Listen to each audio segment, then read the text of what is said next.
There is a particular kind of tiredness that doesn't come from doing too much, but from feeling too deeply for too long without interruption. It doesn't announce itself as exhaustion. It moves quietly, blending into your personality, disguising itself as calm, maturity, or emotional control. You may still appear functional. You answer messages, complete tasks, maintain relationships. Yet inside, something has narrowed. Emotions arrive, but they don't expand the way they once did. Joy is softer. Disappointment is muted. Even relief feels distant, as if it reaches you through a layer of glass. This is not a story about being broken or about losing sensitivity. It is about how the inner system adapts when emotional output consistently exceeds emotional recovery. About what happens when the mind chooses regulation over expression and preservation over intensity. If you have ever wondered why you feel less reactive but not more peaceful, less expressive but not more resolved, this space is for that question. Not to answer it quickly, but to sit with it honestly. The subtle shift from engagement to endurance. At first, nothing seems wrong. You are still present, still responsive, still involved. But the quality of that involvement has changed. What once felt like engagement now feels more like endurance, a quiet act of staying rather than a natural movement toward things. This shift often goes unnoticed because it looks responsible. You continue because you know how, not because you were drawn. The body learns the pattern early. Showing up matters more than feeling fully alive while doing so. Over time, effort replaces interest, and persistence replaces curiosity. There is a gentle dulling that accompanies this phase. Not numbness exactly, but a narrowing of emotional bandwidth. You react just enough to function, but not enough to feel exposed. It is the nervous system choosing predictability over resonance, safety over depth. The subtle question underneath is easy to miss. Are you still engaging with life, or have you simply become very skilled at enduring it? The difference is quiet, but it changes everything. When calm is a survival strategy, not a personality. What others often label as calm is sometimes the body choosing the least costly response. It is not an absence of feeling, but a careful regulation of it, shaped by repetition rather than preference. You learned, quietly and effectively, that visible intensity asked too much from the environment, and even more from yourself. This kind of calm is maintained, not felt. Inside, there is constant micro-adjustment, a steady monitoring of tone, reaction, timing. The nervous system stays alert beneath the still surface, like water that looks flat only because the current runs deep and controlled. Over time, this restraint can be mistaken for identity. You may begin to describe yourself as just not emotional, when in reality you are highly attuned, simply practiced at containing what you sense. Calm becomes a posture, not a resting place. The gentle tension here is easy to overlook. Are you peaceful? Or are you simply very good at not escalating? The answer is rarely obvious, especially from the outside. The cost of constant emotional availability. Being emotionally available can feel like a quiet virtue. You listen carefully, respond thoughtfully, notice what others miss. Over time, this openness becomes expected, then relied upon, until it is no longer a choice but a standing position you rarely step away from. The cost is subtle because it is spread thin. Each small moment of attunement takes a fraction of energy, but fractions accumulate. Your inner world becomes a shared space with few closing hours, and rest is postponed because someone else's need always feels more immediate than your own. What often goes unseen is that availability requires constant self-suspension. You pause your reactions, delay your processing, hold your feelings in neutral while making room for another's. This is not generosity alone. It is a nervous system trained to stay open even when it is tired. Eventually, a quiet imbalance forms. You are present for others, yet strangely absent from yourself. The question is not why you are drained, but when you last had permission to fully close the door inward. How the nervous system learns to conserve. At a certain point, the body begins to intervene. Not with alarms or breakdowns, but with efficiency. The nervous system starts trimming excess response, reducing emotional range the way a device lowers power consumption when the battery runs low. This is not a failure, it is an adaptation. You may notice reactions arriving later or not at all.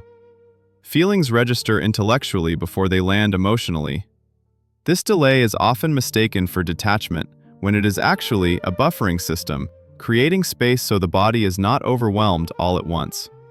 Conservation shows up as preference for predictability. Familiar routines feel safer, not because they are exciting, but because they demand less regulation. Novelty, intensity, even joy can feel strangely taxing, as if the system cannot tell the difference between stimulation and threat anymore. The quiet tension here is important. Conservation keeps you functioning, but it also narrows experience. The nervous system asks a practical question, not a philosophical one. How do I keep this organism going? Whether that answer still matches the life you want is something it leaves to you. What emotional fatigue looks like on the inside. Emotional fatigue rarely feels dramatic from the inside. It feels muted, like your inner volume knob has been turned down just enough that nothing fully lands. You still function, still respond, still show up, but each reaction costs more than it used to, as if your nervous system is budgeting energy with quiet caution. This kind of fatigue often hides behind calm behavior. The body learns to conserve by flattening emotional peaks, not because you do not care, but because caring has been metabolized too many times without rest. What looks like indifference from the outside is often internal overuse, the mind choosing sustainability over intensity. There is usually a subtle split happening here. Part of you continues moving through routines, while another part stays slightly behind, watching, not disengaged but slowed. It is less a shutdown than a soft withdrawal, like closing curtains to reduce glare rather than turning off the lights. The quiet question beneath this state is not, "What is wrong with me?" but "How much can I afford to feel right now?" Emotional fatigue is not emptiness. It is fullness that has learned restraint. The quiet distance between feeling and expression. There is a particular space that forms when what you feel no longer moves directly into what you show. The feeling still happens, clearly and accurately, but it pauses somewhere inside, as if waiting for confirmation that it is safe, useful, or worth the effort of expression. That pause slowly becomes a distance. In this space, emotions are translated before they are released. You edit tone, soften edges, compress reactions into something manageable. Not to deceive, but to reduce friction. Expression becomes strategic rather than spontaneous, shaped by anticipation more than impulse. Over time, this gap can feel strangely lonely. You are present in conversations, but slightly removed from your own immediacy. Others receive a filtered version of you, while the unedited experience stays internal, contained, and increasingly familiar only to yourself. The quiet tension here is not repression, but separation. You are still feeling, still understanding, still caring. The question that lingers gently is whether expression has become optional because it is unnecessary, or because it has become too costly. When rest feels unsafe and numbness feels safer. At this stage, rest is no longer neutral. Slowing down does not bring relief, it brings sensation, and sensation feels risky. When the body has been conserving for too long, stillness can feel like removing armor. So the system chooses something else. It chooses numbness, not as absence, but as insulation. Numbness here is functional. It keeps the volume low enough that nothing demands immediate response. You stay lightly occupied, mildly distracted, gently disengaged. Not because you are avoiding life, but because full contact feels like it might ask for more than you have prepared to give. What is often misunderstood is that this state is not comfort, it is control. A narrow emotional range feels safer than an unpredictable one. Feeling less becomes a way to stay upright, to avoid the collapse that might come if everything were allowed back in at once. The quiet question beneath this is delicate. If rest no longer feels safe and numbness feels necessary, what would it take to feel without bracing? There is no answer here, only the recognition that this too is an adaptation, not a failure. Emotional fatigue is often misread as distance, disinterest, or decline. From the inside, it is none of those. It is the record of a system that learned to survive by becoming quieter, narrower, more selective with its energy. What faded was not your capacity to feel, but the conditions that made feeling feel safe. Nothing here needs to be fixed quickly.